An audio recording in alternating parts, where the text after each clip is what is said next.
dapat duit jaga ayah, barulah saya akan pinang Bella. Bella lagi, ya Allah.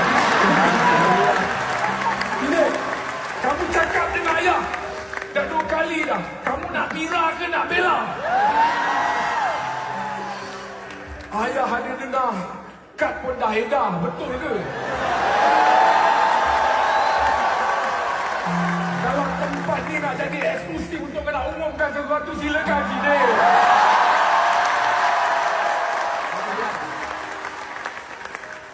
Tak perlu confuse Mira atau Bella. Dek, Adik, hanya ada satu wanita istimewa dalam hati. siapa tu dek? Itu nanti tanya ke belakang. Tidak. Kalau macam begitu, ayah nak kau bagi pada tuan ibunya yang layak untuk kau sarungkan. Bukan sarungkan, kau bagi dia. Ayah nak terima tak? Bagilah kata-kata manis kerana wanita sangat suka pada kata-kata manis.